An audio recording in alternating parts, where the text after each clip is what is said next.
یہ آج کی اخبار ہے اور اس کی یہ خبر پڑھ کر میرے تو تن من میں آگ لگ گئی. پتہ نہیں آپ پر کیا بیتتی ہے. اور خبر یہ ہے کہ پاکستان کے آئین کے آرٹیکل 62-63 سے صادق اور امین کی اصطلاح نکالنے پر غور اور اس کے لیے تجاویز طلب کر لی گئی.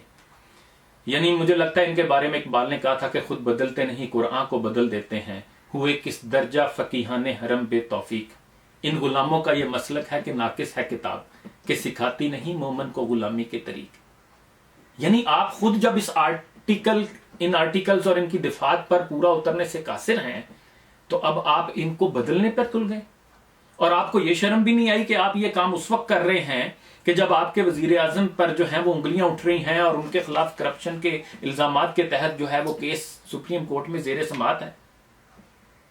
آپ کا بس چلے تو میرا خیال ہے کہ آپ ویسے ہی اقبال کے ان شہینوں کی قوم کو ٹرمپ کے شہین اور مودی کے شہین کا خطاب دے دیں.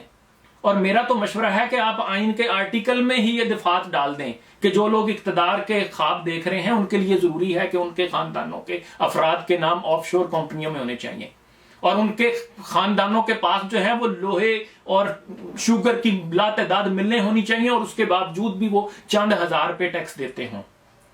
اور ان کے لیے ضروری ہے کہ ان کی دولت کا زیادہ حصہ باہر کے ملکوں میں موجود ہو.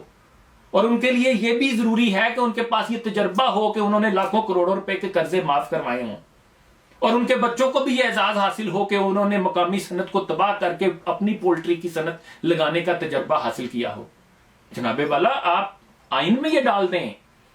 اور کیوں پریشان ہوتے ہیں آپ؟ کہیں نہیں جانے والا آپ کا اقتدار. ویسے بھی یہ قوم سوئی ہے اور یہ سوئی رہے گی. اور اس کے علاوہ بھی وہ فریب خوردہ شاہی کے پلاح و کرگسوں میں اسے کیا خبر کہ کیا ہے رہو رسم شہبازی. آپ کو کس بات کی پریشانی ہے؟ آپ کو کیا ٹینشن لگی ہوئی ہے بھائی؟